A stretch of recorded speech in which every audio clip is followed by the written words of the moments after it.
Están listos, ya no tienen ruido, tienen café en la mano los adultos que toman café, al cassette los viejitos que se indigestaron. No me digas que Gami Qué se está bueno. tomando Alka-Seltzer. Gami es Sí, muy es mal que, contigo, ¿eh?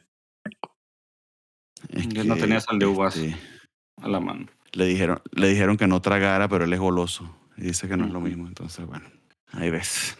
Un taco sin salsa no es taco. Ok. Eso Estamos sí, hablando de es sexo, muy, ¿ah? muy. No, solo para saber.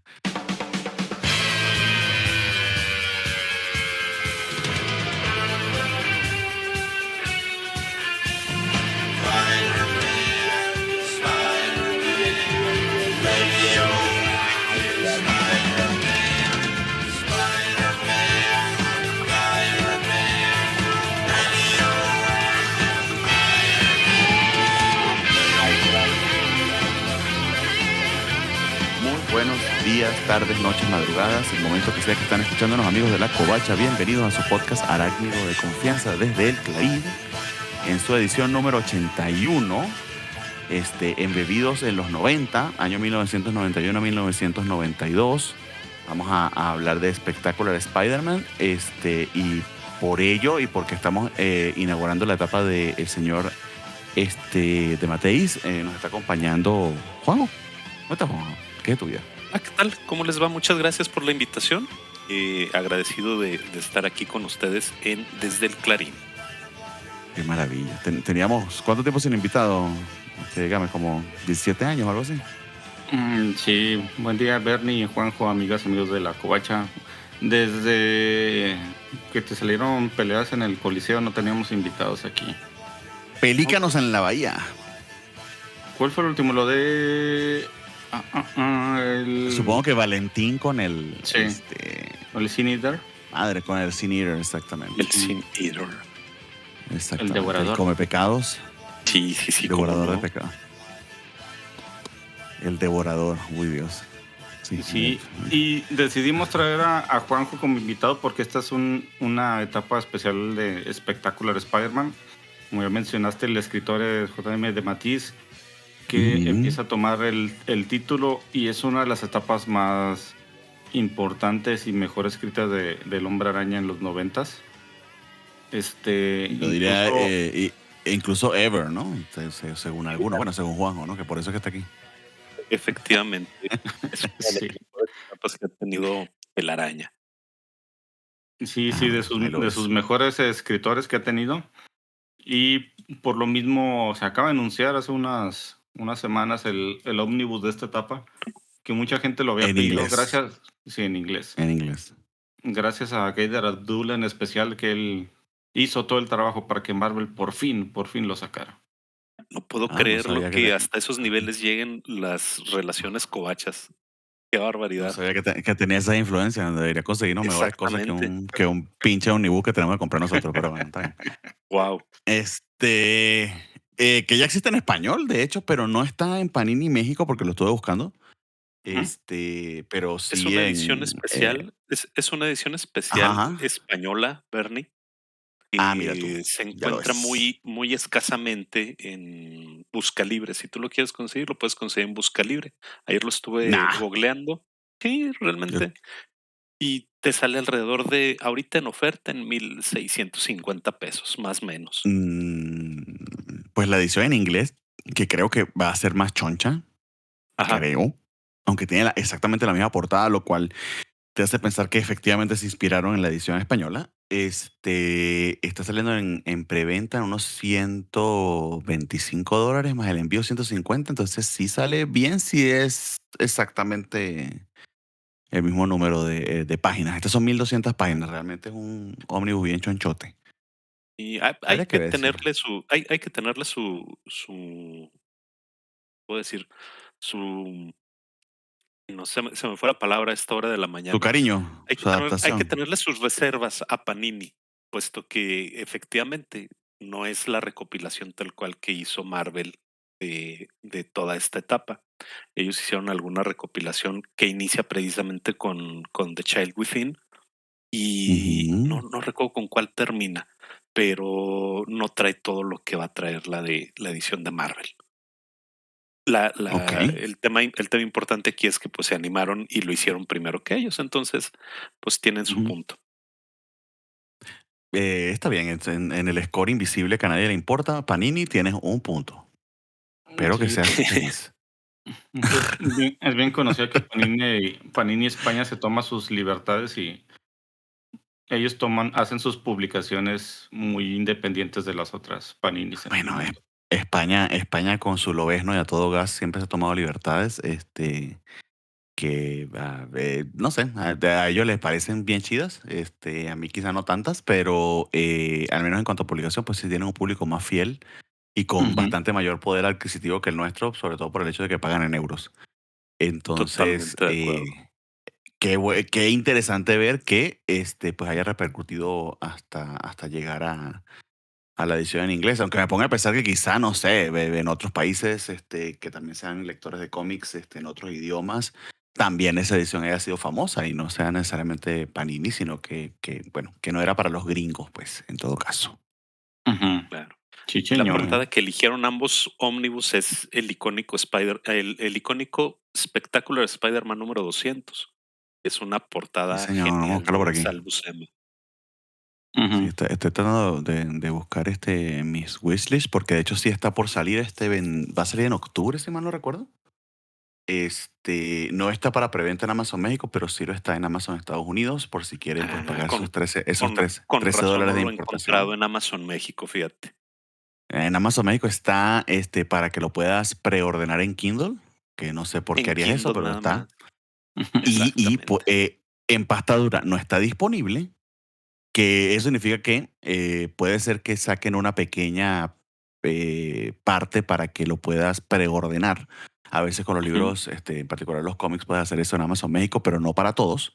En cambio, en Amazon Estados Unidos, que también pueden crearse su cuenta y colocar su dirección de México, porque hasta ahora, hasta aún, tenemos tratado de libre comercio, les van a cobrar solamente 13 dolitas por traérselos desde los Estados Unidos acá a tierras mexicanas.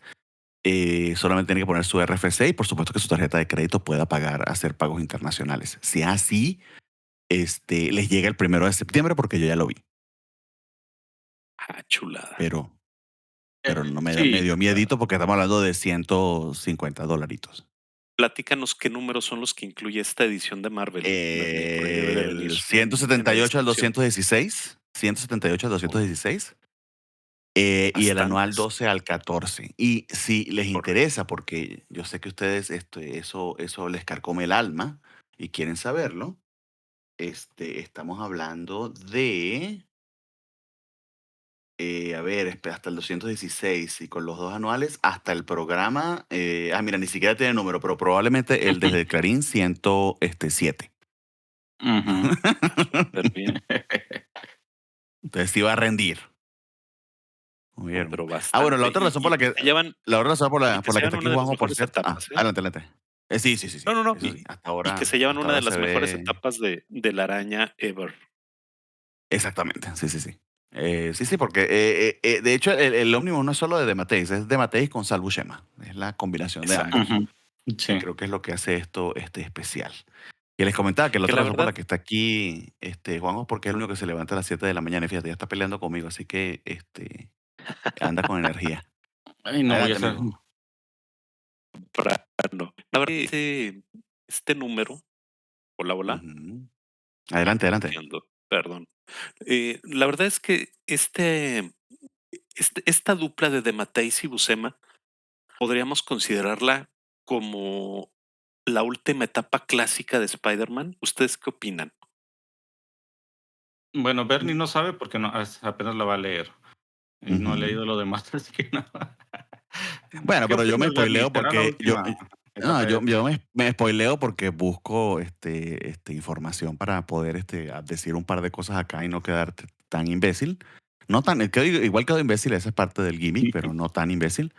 Eh, Clásico en el sentido de todo depende de qué lo digas, porque justamente este ejemplo y esta primera etapa es de lo más moderno que hemos leído nosotros hasta ahora. Lo que pasa es que literal, pues venimos desde los 60. Claro. Entonces, ¿clásico en qué sentido? ¿Clásico de la época de bronce? ¿Clásico de la época de plata? ¿O clásico de los 90 o de los 70? Entonces es como medio relativo, porque, por ejemplo, a estas alturas puede que algunos se sientan mal por lo que voy a decir, pero es la verdad. Y cuando quiero decir algunos, me refiero a estos dos ancianos que me acompañan. La etapa de Dan Slott se puede considerar también clásica a estas alturas, porque ya han pasado sus buenos Claro. añitos. Sí, Ajá, pero agárrense. Como yo lo pudiera definir es tal cual, y ojalá y no hiera sentimientos, pero yo creo que es lo que Spider-Man debe de ser. ¿En qué sentido? El Ay, dibujo de Dios Sal mío, Buscema. vamos a empezar con gatekeeping a estas alturas y gatekeeping ancianito. No puede ser, amigo. ¿A qué me refiero? El ¿Quién estilo que sabe qué le fauna vas a traer en esos comentarios? Digo, no quiero ni saber. Pero ¿tú bueno. crees? Espero que no, Mm, pero bueno, yo la creo que verdad sí. es que el dibujo de Sal Buscema es como el título del cómic lo dice, es espectacular. Es un trazo tradicional, es un trazo clásico, pero a la vez con los toques de modernidad que le inspiró el toque de Todd McFarlane. Si ustedes recuerdan, estamos situados en estos noventas, en inicios de los noventas. Esta saga se inició en Ujú, 91. ujú. Entonces ya tiene toda la influencia de Todd McFarlane, pero los trazos estilizados y duros de Sal Buscema le hacen dar un toque clásico que yo diría que es perfecto. Muy bien. De hecho, Buscema que estuvo en paralelo a McFarlane, ha estado en ujú, espectáculos de Spider-Man con otros Exactamente. escritores, ha permanecido similar a lo que pasa con Michelini, que cambia de artista, pues Buscema ha estado cambiando de escritor y justamente con De Matteis, que creo que consigue uno de sus mejores momentos, pero él ha estado en ese cambio entre lo que se pudiera considerar época de bronce y época moderna. Es que también todo depende de cómo lo Hay, hay, tildes, hay un porque indicador, aún más clásico es la época de plata, ¿no? Que de esa claro, también ajá, la hay leímos un nosotros y indicador, Dios, dígame. hay un indicador que me gusta muchísimo y es la telaraña, las telarañas de Spider-Man. Fíjate cómo Ah, ok. antes de la etapa de McFarlane eran unas líneas sin sentido, unas líneas grises y tan tan. Y ahora inclusive Buscema le da una cierta vida a estas telarañas, les pone 3, 4 niveles de línea principal y los rollitos que van poniendo por ahí podemos Ujú, ver algo muy, muy sencillo en la pantalla. Ese, ujú, ese dibujo específicamente donde sale del consultorio de la doctora Kafka, tiene todo el estilo de McFarlane, pero sin lo grotesco y sin las desproporciones que pudiera llegar a tener McFarlane. mm. Y sin el close-up del pito, que también a veces se ponía bien fastidioso. Exactamente. Que la telaraña de Mafalda era muchísimo más fluido hasta el punto de que literal para que pudiera tejer eso iba a tardar media hora y después era que se iba a columpiar.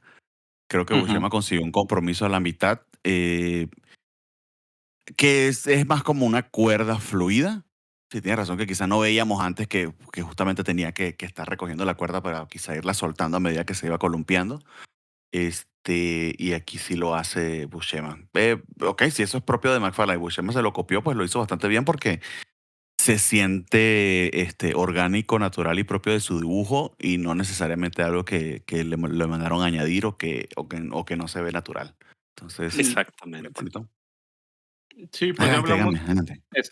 Sí, yo creo que Juanjo recalca bien eso de que se siente como una del final de las etapas clásicas, quizás porque Sal Buscema es de los últimos dibujantes clásicos que vamos a tener en el título después de Ujú, estas etapas, porque pues él viene desde los setentas. A partir de estas fechas, muchos dibujantes van a ser de la nueva era. Ya vimos que ya llegó Mark Bagley. El mismo Alex Aviuk también ya está a punto de dejar el título. Todavía le faltan algunos números, pero pues son los dibujantes clásicos que aún tenemos. Y y- van a llegar un montón más de nuevas caritas. En cuanto a escritores, pues de Matisse en esta época no es un escritor, por lo que podemos decir, clásico. Quizás el que podríamos mencionar así sería Jerry Conway, que ya lo dejamos hace un tiempo también. Sí, que Pero se él fue y sí. volvió, pero además también como Jerry Conway empezó tan joven, pues le dio chance de cubrir muchas etapas. Sí.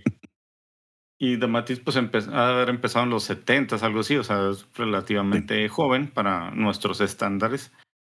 Entonces sí, creo que sí es de las últimas etapas, pues clásicas en el sentido de lo que manejaba Spider-Man, ¿no? Ya estamos dentro de los 90 y nos vamos a volver más extremos al respecto. Sí, pero aún no ha ocurrido y quizás eso es lo que haga ruido. Fíjate, de hecho pasamos de la etapa de cobre a la etapa moderna, que nunca hicimos esa salvedad, nunca lo mencionamos, pero justamente Buscema es de los que ha navegado ambas etapas, ambas edades. Ujú. Esa edad de cobre es realmente para poder diferenciar lo edgy de los 90 y de los 2000 contra los 80 y los 70, ¿no? Que Claro. la etapa de plata termina más o menos por ahí cerca del 79, etcétera. Y empieza la etapa de cobre, porque ya no es moderna, la de los 80, sino que ahora es cobre. Dios mío, cobre, además escogieron ese metal. Qué tristeza. Este, y la etapa moderna como tal que empieza ahorita en los 90. Entonces, Serge Buscema ha navegado ambos. Pero yo Ujú. diría que este número en particular es apenas el comienzo de la etapa de ambos en espectacular. Ujú. Se siente muy, muy, muy moderno. Aquí hay influencias obvias de Frank Miller, por ejemplo, y de su Dark Knight Returns, por mencionar algo que rompe y que efectivamente fue este punto de quiebre en los cómics. Elementos también de Watchmen, y elementos tan modernos como de hace de épocas bien recientes, de escritores que para este momento quizás ni siquiera han nacido, como, no sé, Zdarsky u otros, en el sentido de que dejas que el artista respire. No estás narrando para nada lo que está pasando en la página te lo muestra y Ujú. muy cinemático. Eso es algo que habíamos visto flashes justamente cuando Frank Miller hacía alguna intervención. John Byrne a veces uno que otro panel en casos especiales lo había hecho. Pero justamente en Spider-Man no se habían atrevido a tanto, sino hasta justamente la cacería de Kraven, por cierto. Y Ujú. esto es como una especie de secuela de eso. Entonces, fíjate, lo llamamos clásico porque, bueno, la distancia de tiempo, obviamente ya han pasado 30 años. Quien nació en los 90 ya es un viejo también. Qué bueno, por ellos y por mí no tanto. Este, pero también es bastante moderno. O sea, comparado con lo que hemos estado leyendo, a mí se me hace hasta innovador. Es una de las cosas que más me llamó la atención. Entonces, ya yo Es, estoy sintiendo es, que estoy es uno leyendo de un los cómic de esta títulos, época. es uno de los títulos donde, y se dice inclusive al final, donde aparece Frogman, dicen, bueno, pues ya para terminar un poco esta seriedad, vamos con algo más relajado. Es uno de los números más, o una de las etapas más duras que presentó el personaje y donde más sufrió, o al menos dentro de lo que yo recuerdo. Y de hecho, ya no. Ah, no, sí, aquí está. Aún tiene el sello del Comic Code Authority, pero justamente nosotros nos hemos ido dando cuenta de cuando era todo un tema hablar de las drogas que tomaba Harry y ahora están hablando de abuso infantil sin mucho pedo. Ujú.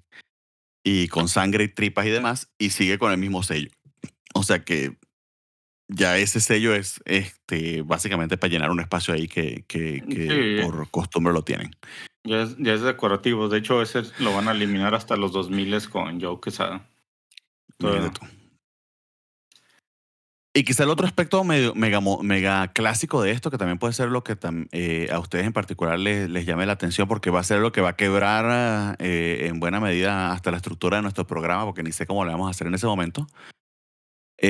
Justo en la etapa creo que en la saga de Clon que empezamos, Gámez, corrígeme si no, que empiezan un montón de miniseries, pero muchísimas, de 4 o 5 números, que es lo clásico de los cómics ahorita, que no sabes dónde carajo está, dónde empezar a leer, quién lleva a quién. Que no es que estemos muy bien, porque en este momento tenemos 4 series, que es quizá lo más recordado de Spider-Man. Está, por supuesto, Amazing, que es la de toda la vida, Ujú. Huevos Spider-Man, esta Spectacular, que sería el título B. Y además Spider-Man sin adjetivo, que fue la que le hicieron solamente a McFarlane, para que se quedara un ratito, pero se quedó Ujú. apenas unos números. Entonces, que estas 4 series, de hecho, en este momento, tal cual como nos lo ha comentado Gámez en varias oportunidades, hemos hecho ya, este sería nuestro último programa. En algún momento, a finales del 91 y primeros 2 meses del 92, estrenaron equipos creativos, todas. Este, bueno, a excepción de Web, que se la dieron nada más y nada menos, perdón, de Spider-Man, que se la dieron nada más y nada menos que a Eric Larsen para dibujar y escribir. Pero cada uno de ellos le dieron aproximadamente unos 6 meses para hacer sus propias miniseries o mini arcos. Se iban intercalando, pero literal podías comprar un solo título y leerlo, que es como lo hemos estado haciendo nosotros porque hace un poquito más de sentido para el orden de lectura. Y este es el momento en el que entran de Matei y Sal Buscema. Pero a lo que voy con que es clásico es que siguen siendo solamente 4 títulos. Se van a ir intercalando entre ellos, pero cada equipo va a ir haciendo su propia cosa y como que el propio aspecto de Spider-Man. Y de cierta manera, sigue siendo, por supuesto, muchísimo, pero si iba alguien a una tienda de cómic y decía, quiero leer Spider-Man, ¿qué hago? ¿Por dónde empiezo? Entonces, literal, cada uno tenía un número y sabías que iba en el 170, en el 300, en el 80, tenías una idea. Ya ahorita, como es Spider-Man, nueva serie 3, 4, siempre todos son números 1, es casi que imposible, ¿no? Sí, a mí me molesta mucho eso de que, voy a leer este número y de repente es el número 2. ¿Cómo que el número 2? Legacy 800,000. No, sí, luego de Claro. repente, ya es el Legacy 1000.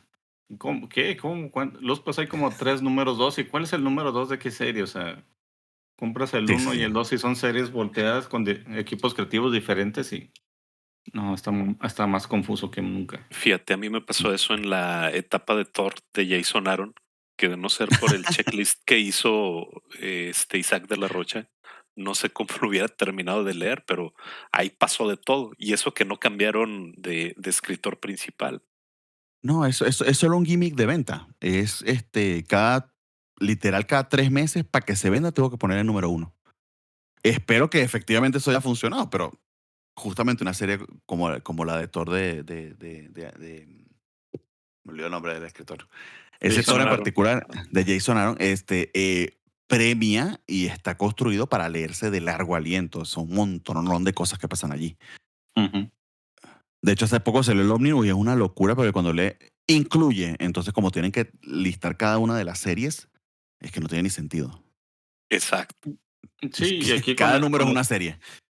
con Spider-Man lo vimos desde que llegó Nick Spencer, o sea que, no, desde antes, de Dan Slott. Cuando estaba con lo de las industrias Parker, le dieron su número 1, Ujú. acabó su run, luego a Nick Spencer le dieron el número 1 también, lo empezaron con esas mugres de los Legacy, y luego llegó Seb Wells y le dieron su número 1 también. Exacto. O sea, que hacían una nueva serie con un nuevo equipo, pero se supone que continuaba la historia anterior. Sí. Tenían la numeración Legacy. Con Nick Spencer yo vi algo aún más loco, que era que tenías, pues, tu numeración de la serie de él, Y el pero a punto su vez 1. habían números que extendían una historia en particular y él no quería que, por ejemplo, iba por el número 80, pero es Ujú. que esto es algo que pasa en paralelo en el número 80. Entonces ahora es el 80 punto. Sí. No mames. Claro. Pero pues, ¿qué les cuento? Oigan, ¿y qué les pareció el número inicial de Child Within? Ay, mira cómo nos corta el Juanjo. Por eso es que Sí, o sea, él lleva ese reloj de Covachano. Eso es que se quiere ir a comer menudo. Bueno, es que es que tenemos secciones acá en el programa. Esta era nuestra sección Ah, ok, de ok. viejitos gritándole a las nubes. Ya la terminamos. Ya la terminamos, por cierto. No, mentira.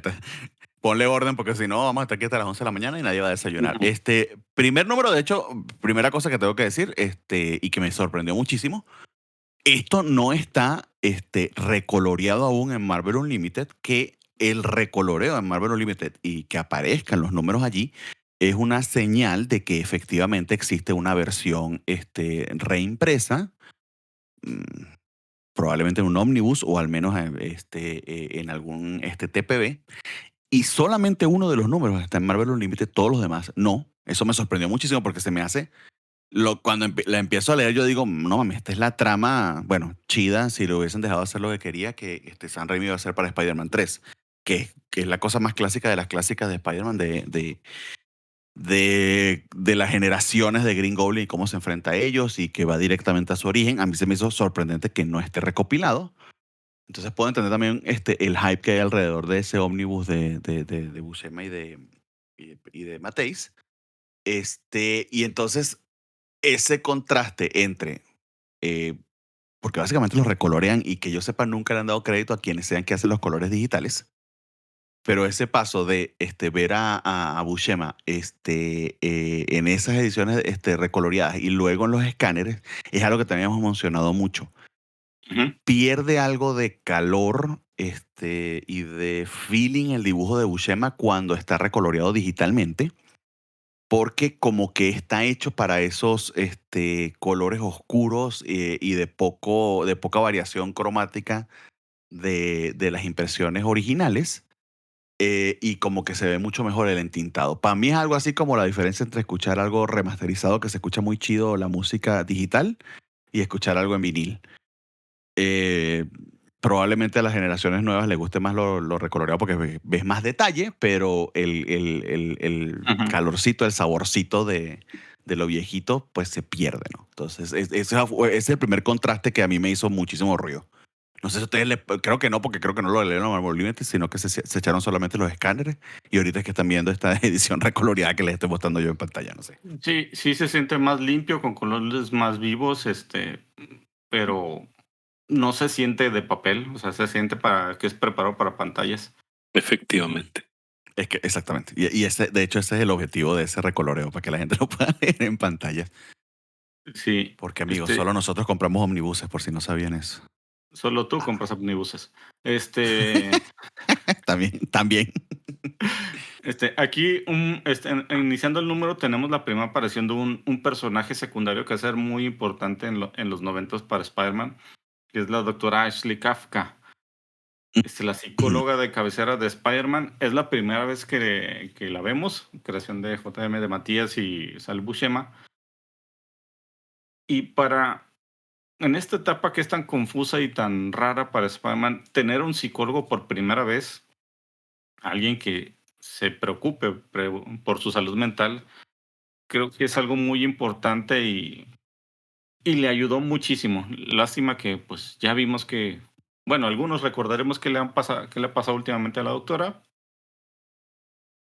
pero creo que hasta en la serie Después animada la hicieron Harley Quinn. la goblinizaron y incluso en los Ah, noventas, no, ¿por qué? en, lo- en los noventas en la caricatura de Spider-Man sale, ahí le fue un poquito, ahí empezaron con eso porque le hicieron Calypso en lugar de Calypso, pero bueno, Mm, a esta señora le pasa de todo. Y es un gran personaje, ¿eh? Porque en esta saga de Child Within, yo creo que lo que une a todos los personajes en esta saga es la culpa. Y, y se sí. siente una culpa terrible en la doctora Kafka.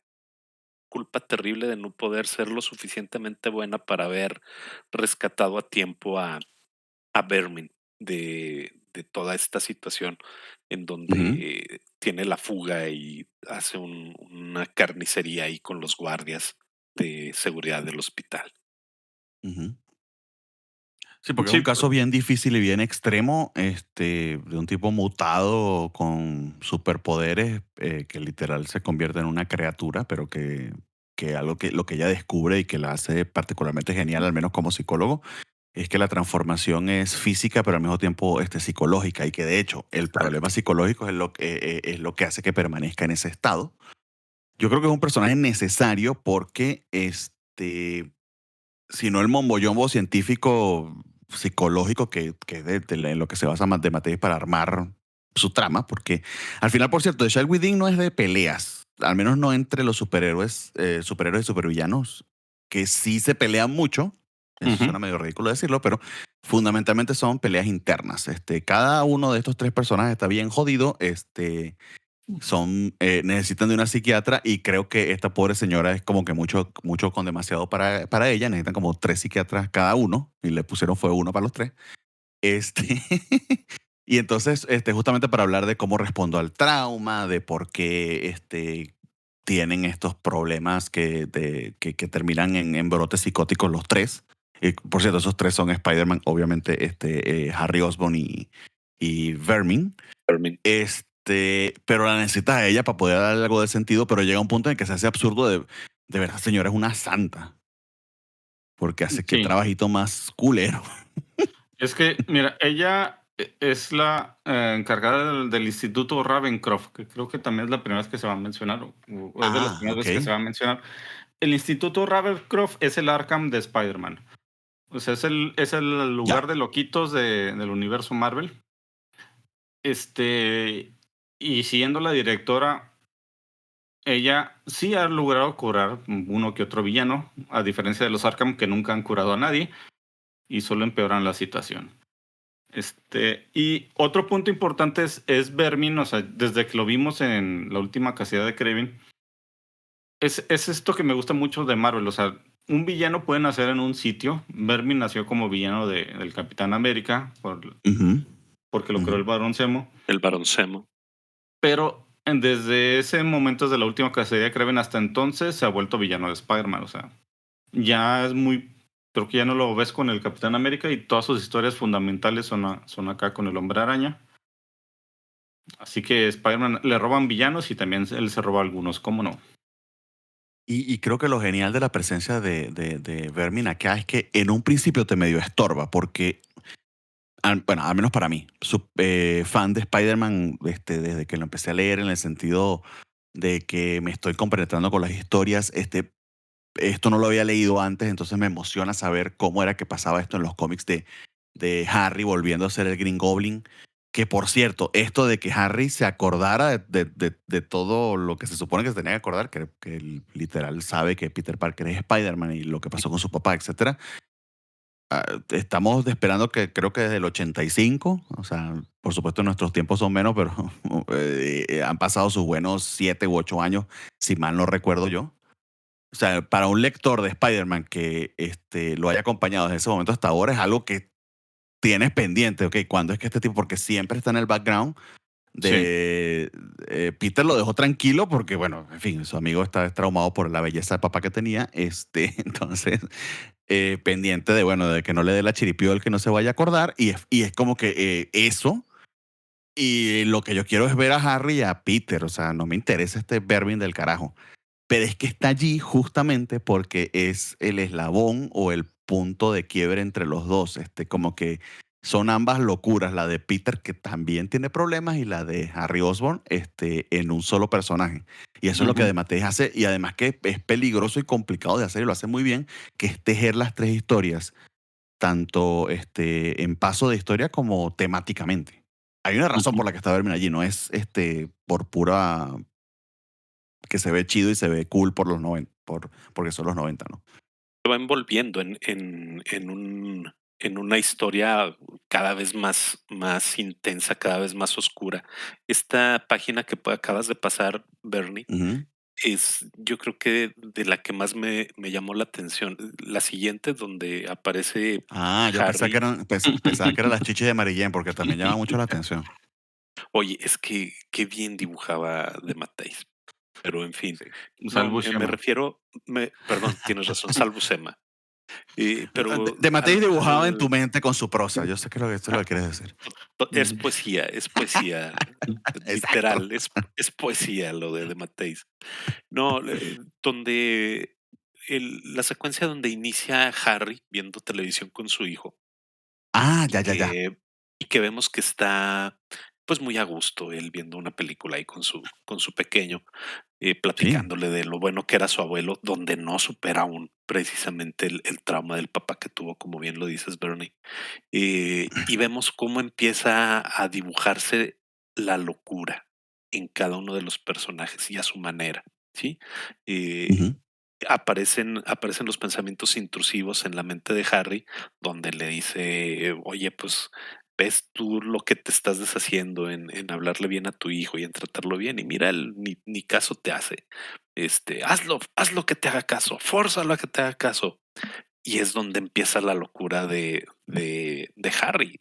Inclusive el grito que le da y le dice, Norman. Y el chavito pues únicamente se pone a llorar. ¿Qué hice mal, papá? ¿Qué fue lo que hice mal? Dime. y se quiebra nuevamente Harry. Y esto es lo que vamos a ver a lo largo de todo este arco. Cómo el hacerle caso a los pensamientos intrusivos que tiene Harry de su papá lo llevan a esta etapa de la vida. Es algo que Ujú. definitivamente tendría que trabajar con la doctora Kafka y nunca lo hizo. Y que pues, yo sin saber mucho de psiquiatría, lo que tiene es obviamente bipolaridad y tomando litio se le quita, entonces da mucha rabia porque literal es una pastilla que se puede tomar todos los días. Quizá eran los efectos del suero del Goblin Ujú. también. Hay que darle su. Pero ahí voy, para que tú veas.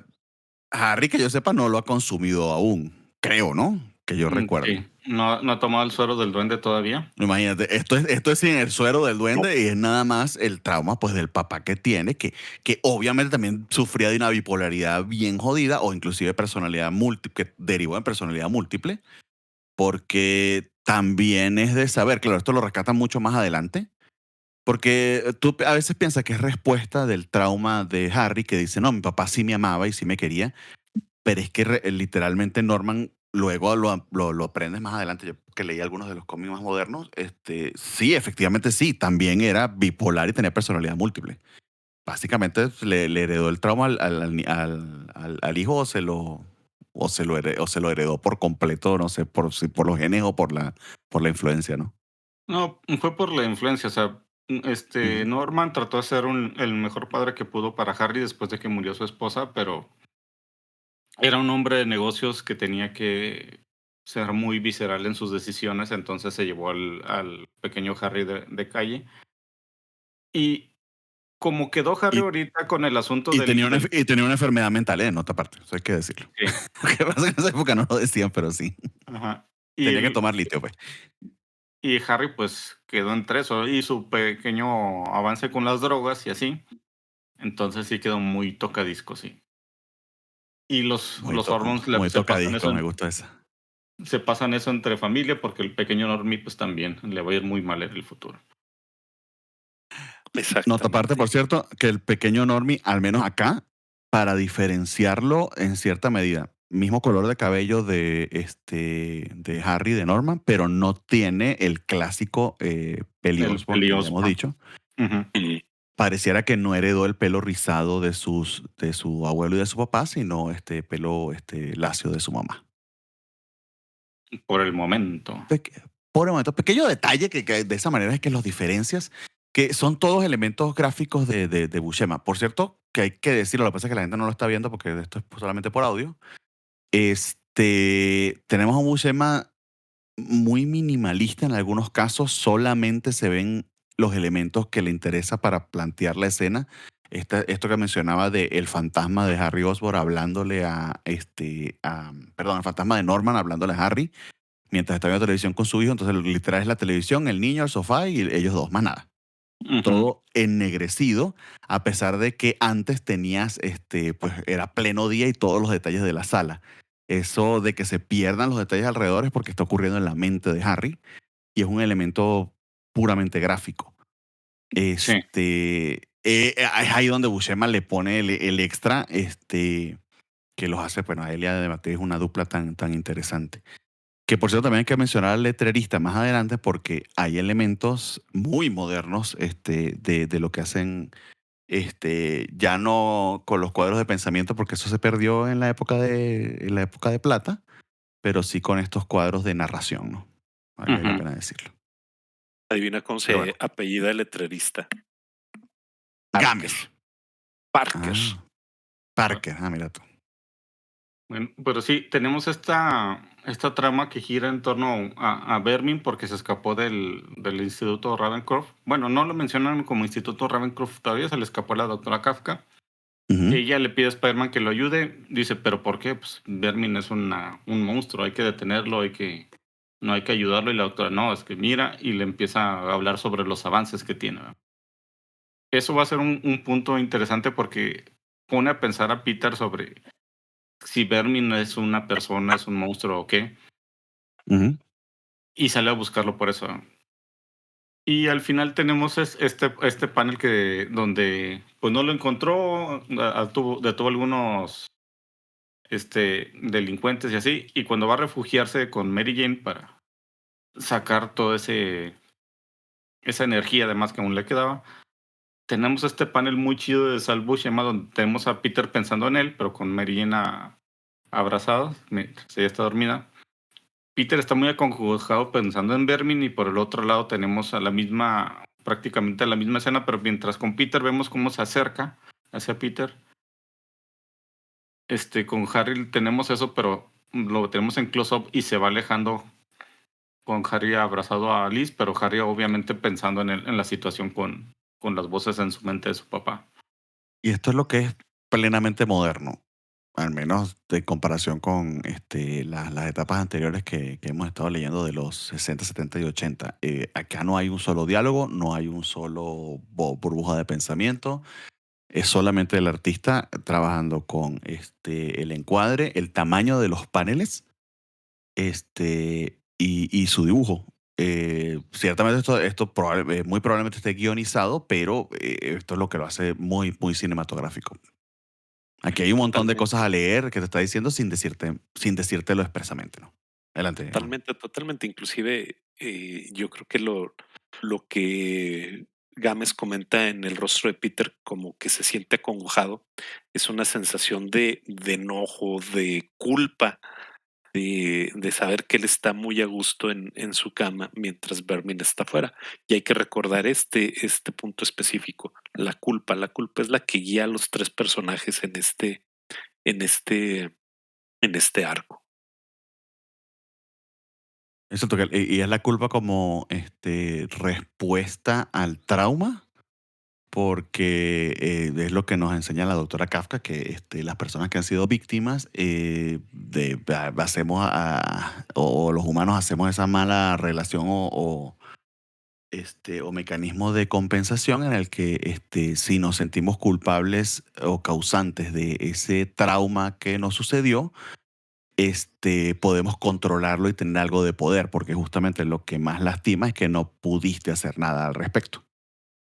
El ejemplo mejor de eso es justamente Vermin, que sufrió abuso de niño, pero el caso de Peter, que se le murieron los dos papás siendo también muy niño. Que por cierto, eso es algo bien interesante como de Mateis transforma algo que probablemente fue Stan Lee que le valió pito y no quiso entrar demasiado en ese detalle, que es que Peter casi no hablaba de sus papás. Sí, murieron cuando era muy joven o muy pequeño y quedó a cargo de sus tíos, pero que no hubiese un comentario respecto a ellos, o una demostración de cariño o inclusive de luto, acá lo vuelven algo manifiesto. Tú puedes a veces pensar, bueno, esto debe ser un tema editorial, porque más importante es el tío Ben al final para justamente demostrar el tema de la culpa. Con gran poder viene gran responsabilidad. Pero de Mateis le da la vuelta de decirte, no, no, es que era un trauma. Él, Ujú. de forma consciente, no mencionaba a los padres porque estaba ocultando, pues, culpa. Claro. Esa era la Ahora, verdadera raíz de su problema. ahora, ustedes vienen leyendo Spider-Man desde sus inicios hasta esta época. Sí, Entonces, yo señor. tengo una duda. ¿Hasta esta época es cuando se habla de la culpa que tiene Spidey por la muerte de sus padres? Sí, sí, o sea, Sí. nunca, así como dice Ujú, Bernie, nunca lo había mencionado. Lo más cercano que vi que se mencionó fue en un anual, no me acuerdo, de John Romita, no me acuerdo si era por ahí del 5 al 7 o algo así. ujú, Estamos hablando en los 70s, donde se ve el asunto de que eran espías y todo eso. Pero fuera de ujú. eso, nunca se ha mencionado a los papás de Peter. Él nunca los ¿Y ha qué mencionado. opinan ustedes de cómo sentó esta revelación en este arco, en esta época específica de Spider-Man? A mí me pareció que cayó perfectamente bien, o sea, no se sintió ni forzada, no se sintió ni sacada de la manga, o sea, realmente descubrió de Matthijs el trauma que tenía Spider-Man por ser Spider-Man. No creo que haya descubierto, más bien lo usó y le salió bien, porque el trama real de Spider-Man de Peter es el del tío Ben Brown. Esta es la primera vez que lo usa, yo siento que está bien, no es un trauma así tan poderoso como para volverlo a Spider-Man, pero sí es algo que tenía dentro que nunca había sacado y que le hizo bien sacarlo o exponerlo. Y va a servir de trama para otra historia en los 90s que ya leeremos también. Yo creo que lo genial de Matei es que es lo que puede hacer un escritor con un personaje como este, que tiene un montón de historia que no puedes ignorar, porque además tienes que dibujar dentro de las líneas que editorial te manda, no es creación de él, etcétera. Pero el conseguir elementos que todos conocemos, que quizá no han sido explorados, y darle una nueva perspectiva que calce con el personaje, eso creo yo que es tan difícil como crear algo de cero o quizá un poquito más. Y sobre todo porque él también está atando esto a elementos visuales de la cacería de Craven. Es decir, el que vea gente levantándose de las tumbas en un momento del sueño, o ve al mismo Craven con la cabeza volada, no fue algo que solamente le pasó a Peters, sino que aún tiene secuelas. Y esto como continuación de eso, de ahora voy a explorar aún más y tengo este elemento de los padres que puedo revertirlo y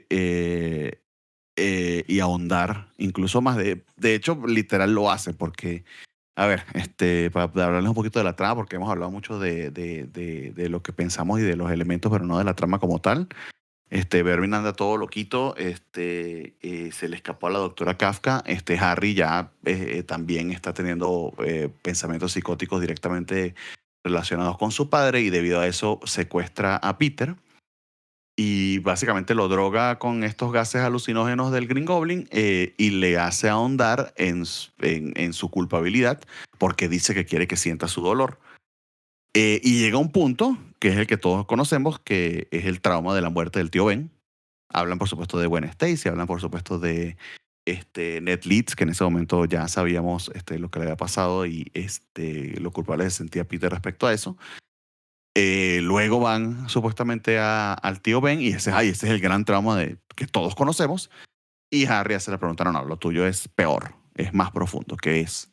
Y es cuando hacemos la revelación acerca de los padres, que la revelación es que sí le importaban, y que efectivamente sí estaba ignorando su muerte, pero era porque sencillamente, y era de esperarse, si se siente culpable por todo, pues obviamente que de eso también, literal se sentía culpable, él era el responsable, se hacía el responsable de la muerte de los padres cuando eso no tenía ningún sentido, ¿no? Y es Eso ahí pasó cuando en el número, hermanas a los tres, ¿no? claro, eso pasó en el episodio número 3 de este arco. Y Sí, todo tal cual lo vas exactamente. comentando, Bernie, es una genialidad la escritura de Mateis, pero es una Ujú. genialidad todavía mayor como Sal Buscema lo va reflejando en las viñetas, porque se va viendo cómo se transforma Spider-Man en un ser cada vez más pequeñito, más chiquito, más pequeño, conforme va Ujú. avanzando la culpa, conforme él se va percatando de que todo esto es por culpa de él o donde él siente que todo es culpa de él y cómo se va haciendo pequeñito, pequeñito, pequeñito hasta formarse un Spider-Man niño o muy, muy pequeño que se ve perdido y que se ve temeroso y que se ve ávido de ayuda. No sé a ti qué te pareció eso, Gámez. Sí, o sea, el arte de Sal, o sea, con todos, o sea, ¿cómo ves a Vermin que lleva a un niño chiquito? Claro, A Sal Buscema sí, eso sí parece un niño, no un adulto chiquito como otros dibujantes han hecho. Que es él se está imaginando al niño porque descubrimos que es él. Está llevando al mismo para llegar a su casa a reclamarle a su mamá, a su papá. Y también esta parte donde Harry intenta, después de que secuestra a Peter, y le dice que él es Spider-Man y todo eso, y que quiere matarlo, quiere hacerlo sufrir. Y cómo vemos este dolor dentro de Spider-Man a través de su máscara. Y que Harry despierta algo que no esperaba. Ese trauma de Peter que ni siquiera el Peter mismo conocía porque o sus papás murieron cuando él era niño, o sea, no tenía forma de procesarlo y y cuidado por unos ancianitos de 127 años, pues que no sabían que venían de los 30, pues son tus traumas, arréglatelas solo. Yo tengo mis problemas, como darte de comer, niño menso. Entonces, ¿qué es y eso es algo real, ¿verdad? Muchos niños sienten que ellos son la causa de por qué no están sus papás cuando suceden desgracias así o los papás se van, o sea, cargan con la culpa de que es que, pues, fue mi culpa, algo hice mal y por eso se fueron. porque es lo único que saben, o sea, no tienen otra forma, no tienen experiencias, solo saben eso, que si alguien no te quiere, se va. Si alguien te quiere, se queda contigo. Y Harry no sabe cómo manejar eso que despertó, o sea, a tal grado que Spider-Man, Peter se vuelve loco y empieza a destruir todo porque descubre ese trauma, o sea. Y además tiene esa ayahuasca rara que le metieron, quién sabe, hasta los tenates, y entonces anda todo psicótico. De hecho, eso es lo que explica la doctora Kafka, que es una forma bien extraña de sentir que tienes control sobre lo que te está pasando, porque si digo, es mi culpa, yo lo causé, entonces yo lo controlo, cuando la realidad es darte cuenta de que no lo puedes controlar. Hay cosas que no se controlan, pero nuestra psique no entiende eso, al menos no de una forma instintiva. Eh, eh, y es básicamente lo que le pasa a los tres. Harry siente que tiene que ser el Green Goblin para poder, de cierta manera, afrontar esa culpa de la muerte del padre o de todo lo que los demás le han hecho a él y El lo que pasó rechazo con del su padre. padre. El rechazo del padre, que es culpa de él que el padre lo rechace. En el caso de Peter, tal cual lo que están diciendo. Y en el caso de Vermin, literal es que Vermin es la versión cochina, puerca y mugre de este niño que se siente así, cochino, puerco y mugre, porque resulta que es su papá. Nota aparte, comentario aquí, hiper woke, para todos nuestros queridos amigos de los comentarios en el Facebook de la Covacha. Es un señor blanco que ha abusado de un niñito negro. Qué feo. De su hijo Eso de no se color. hace. De su De hijo, su hijo de color, además. de su hijo. Sí, Sí, sí, o sea, eh, hay varios niveles hay varios la, niveles aquí la de travesía verga. de locura como tal. La travesía que hace Vermin a través del escape del consultorio de la doctora Kafka, bueno, del consultorio del hospital donde trabajaba con la doctora Kafka, perdón, es que tengo por aquí visita de mi cachorro y está un poco ansioso. Lo que pasa con Vermin es también una genialidad, cómo se muestra un niño, cómo se muestra como un niño que realmente es y a quien Vermin está protegiendo y lo va llevando por toda la ciudad hasta llegar a casa de sus padres para buscar precisamente cobrarse la venganza de todo esto. Inclusive la toma contra su mamá, que nunca lo protegió, porque se dice que, o él mismo menciona que la escuchaba, que escuchaba lo que pasaba y que nunca hizo nada. Entonces, ¡pum! Ahí está el trauma terrible de Vermin. Ese de que se convierte literal, bueno, por lo que le hizo Semo, se convierte en esa criatura, pues.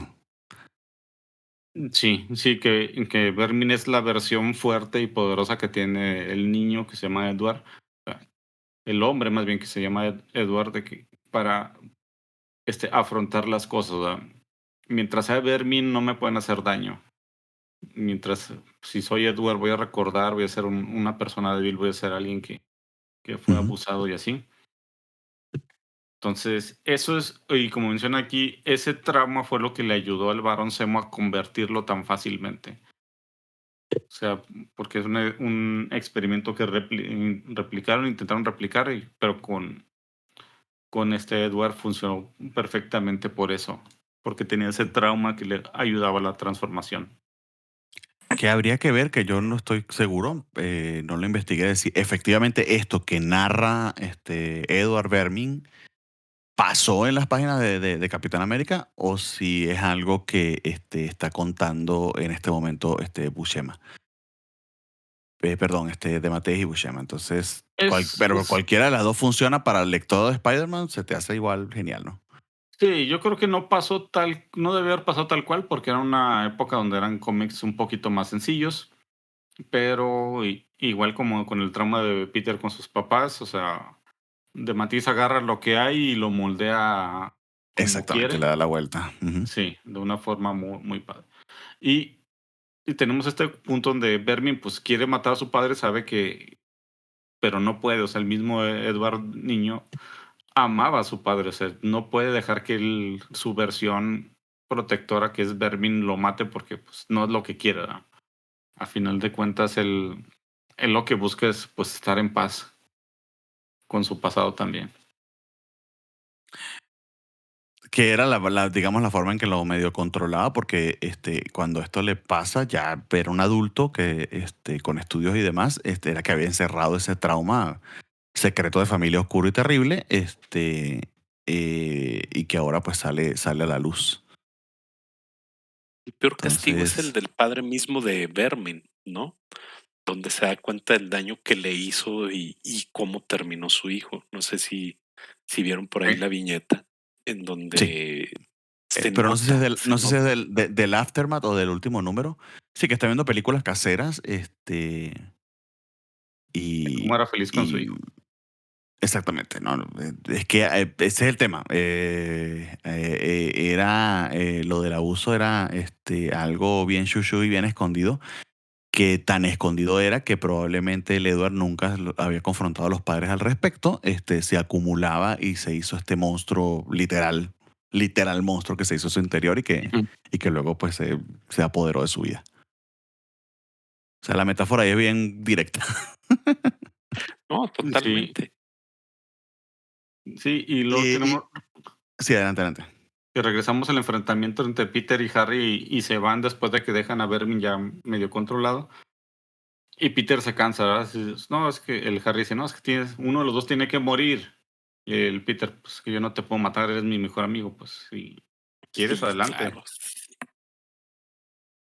Y algo Este que es me el gusta, clímax de todo, ¿eh?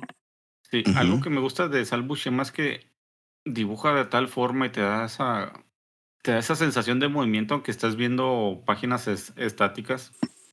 O sea, tanto en las partes donde ves acercamientos de las sesiones entre cada panel, hasta esos paneles que no tienen movimiento, pero se ve, o sea, se nota. Como esta parte donde se ve el que Harry no puede matar a Peter y se ve el giro que tomó con el planeador. ujú. No sé, te haces Y imaginar que que eso se movió. exactamente, ¿no? O sea, sientes como que este enfrentamiento de que está a punto de embestirlo, ves al fantasma de Norman aupándolo porque, bueno, literal son los peores instintos de Harry hecho un ser. Y Ujú, justamente cuando se arrepiente, o mejor dicho, se retrae y no lo embiste, esa caída y esa realización de no puedo hacerlo hace también que se fume ese fantasma. ujú, Entonces es el monstruo de Harry, Green Goblin, tanto como el de Edward es el Vermin. Eh, y además, esta promesa que es bastante frustrante como lector porque, ay, otra vez esta madre pensé que se iba a resolver, pero literal le dice, no hay mucho que puedas hacer para detenerme. Yo no te puedo matar ahorita, pero tampoco voy a ser tu amigo. Tengo que yo ver qué carajo voy a hacer y cuándo te mataré.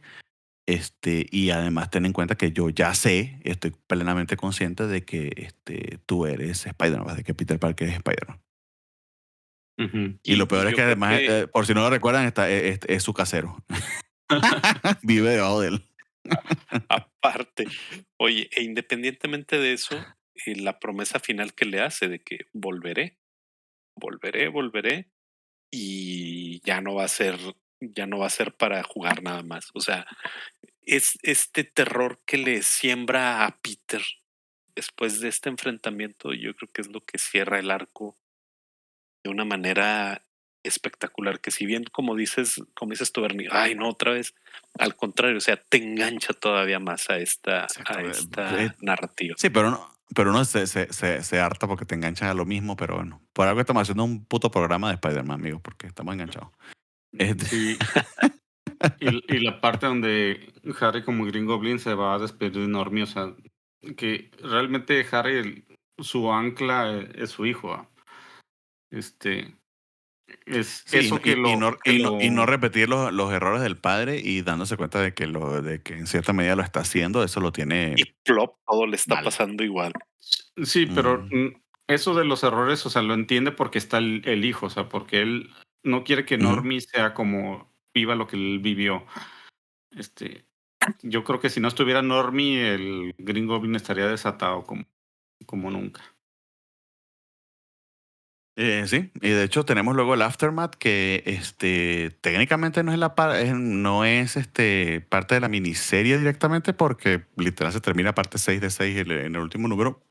Pero creo que es tan fundamental como los anteriores porque establece cómo va a ser esta dinámica y también qué está pasando alrededor de los personajes secundarios que están directamente afectados o vinculados pues a los Osborn y a los Parker. Por ejemplo, está la situación de Molten Man, que dice que no lo llamen así, por cierto. El cuñado de Harry, que El hombre miados. el hombre miedo, exactamente. Que tiene una historia bien interesante porque efectivamente, como Sandman, y es ahí donde también está el tema o desarrollo de los personajes y van por el camino lógico que tienen que transitar, o los dejo unidimensionales, como quizá ha pasado un tantito con Doctor Octopus, que luego va a cambiar, obviamente. El hombre miados pues se había redimido y se había redimido a través de Harry. Sabíamos que era el medio hermano de su esposa, había sido todo un trauma eso por mucho tiempo, y el tipo pues había conseguido darle la vuelta gracias a las oportunidades que le da Harry, y este es el momento en el que tiene que responder por su hermana, porque le está pasando a Harry pues básicamente lo que le pasaba a él, que se chavetó. Claro, por eso le tiene tanta consideración, por eso le Exactamente, duele verlo como está. exactamente. Sí, le duele escuchar lo que Spider-Man le dice de que Harry se transformó otra vez en el duende y que esté al pendiente de Elise y de su familia. Y tenemos Y, este y, y, ci- momento donde... y- y- y ciertamente, por cierto, lo que decías, espérame, es que es Normie el que ancla a Harry para seguir siendo Harry, porque es que Alice no la puede ni siquiera enfrentar. Sí. No tiene el valor para hacerlo. Ujú. No tiene el valor para enfrentar a Liz, pero sí tiene el Porque, valor para ir y traumar a su hijo. O sea, ¿qué le pasa?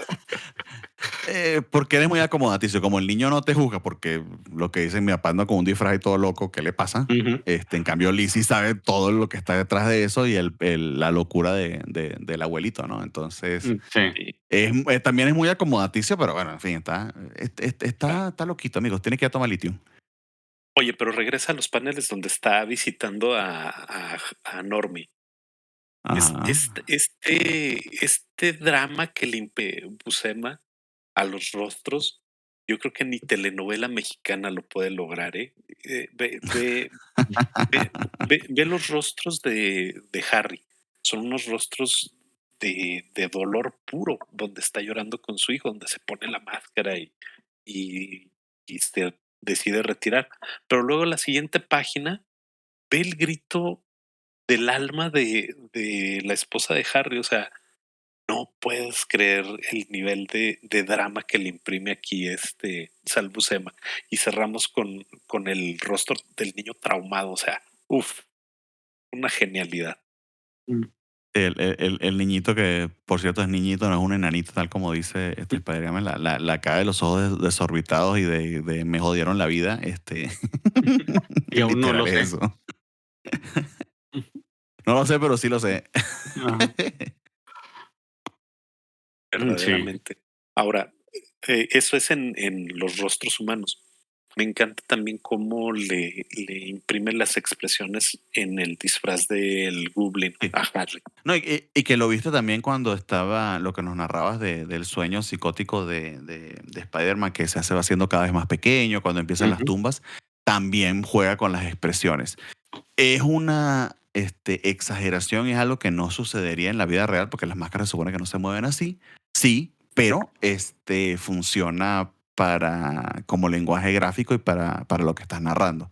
Entonces, salirte con la tuya con algo así es bastante interesante. Ujú. Sí, Absolutamente. señor. Ahora, llámenme clásico, llámenme lo que quieran, pero realmente Viejito. extraño ver, realmente, regresa a este panel donde están MJ y Peter. Extraño esta Que pareja, la extraño terriblemente. yo aún no tengo tiempo de extrañarla porque ha sido la única pareja hasta ahora. Entonces, gracias por dejarme saber eso. No, es que Juanjo tiene un punto ahí porque como ya lo habíamos mencionado, lo hemos visto como Mary Jane es si Normie es el ancla de Harry para mantenerse Exacto. cuerdo, Mary Jane es el ancla de Peter, no solo para mantenerse cuerdo, sino para las decisiones o el descanso que requiere. O sea, Mary Jane no es una esposa sumisa que le permite hacer cualquier cosa. Lo encara, le dice, le he dicho muchas veces que está haciendo las cosas mal, lo apoya. Como en este caso que Peter no puede dejar de pensar en Harry, pues En trata Harry. de cambiarle el tema y pues quién no quisiera que le cambien el tema así, este, que se lo encama. Y le ayuda muchísimo a Peter, o sea, sabe que Peter tiene muchos problemas, sabe en la bronca que se metió antes de casarse con él. Sí. Aún Y así se casó con él. sí, Bueno, y porque triste. digamos que ella también tiene sus peditos.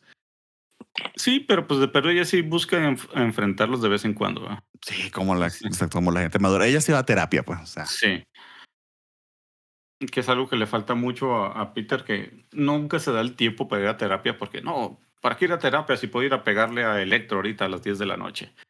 Exacto, y eso es de Bueno, maricas también. Ajá. la única vez donde lo vimos tomar terapia fue terapia forzada y fue precisamente en este arco, cuando llega bajo los efectos del gas del Goblin, Sí, exacto. derrumbado con la doctora Kafka. O sea, No deberías tener esas epifanías lleno de un gas tóxico y todo drogado, sino, digamos, en un ambiente seguro y profesional. Pero bueno. Lo peor es que va y le dice a la doctora, para que por favor trate a mi amigo. ¿Y tú, cabrón? Sí, no lo recordaba, pero es cierto. El otro Totalmente. loco, está bien loco, pero también nadie vaya a terapia. Bueno, a menos que sea Vermi, ¿no? Que literal lo tienen metiéndole gas para ujú. dormirlo en una habitación, está controlado, pero o sea, empieza a ver ¿cómo es que dicen? La paja en el ojo, la viga en el ojo propio, antes de la paja en el ojo ajeno. Exactamente. Pero bueno. Y ya Mm, empezamos, como nos comentaba, el último panel es Frogman, diciéndole que necesita ayuda a Peter porque también tiene un traje verde y pensaba que era el Green Goblin. Y nos dice editorial o el mismo de Mateis, mira, después de 7 meses de toda esta cosa tan terrible y traumática, vamos a divertirnos un poco de ahora en adelante. Entonces eso es lo que veríamos en nuestro próximo programa, amigos. sí, ese tiene un editorialmente se llama Comic Relief.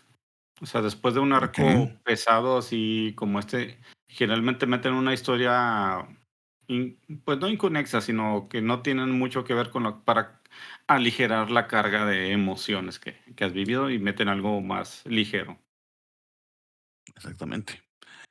Entonces, próximo programa, amigos, estaríamos leyendo desde Spectacular Spider-Man 185 hasta el 190. Si hay otro arquito allí que se llama Foreign Arrangement, intercalado por Amazing 359 y Early 360 con Arrangements. el regreso de Cardiac, superhéroe favorito de Uy, Juanjo. Uy, el Este, y, doctor. y una novela gráfica de el bueno de Jerry Conway que se llama Spider-Man Fear Itself. Entonces, todo eso en el próximo programa. Ya empezamos pues, a mezclar las series porque ya no vamos a ir así ordenaditos con mini arcos dentro de cada una de ellas, sino que se empiezan a intercalar para que empecemos con ese ritmo sabroso de los 90. Estimados, ¿algo más a decir acerca de Child Within, del estreno de Mateis en espectáculo de Spider-Man y en general? Hasta ahora, ¿qué más Por quieren ahí, decir a nuestra audiencia?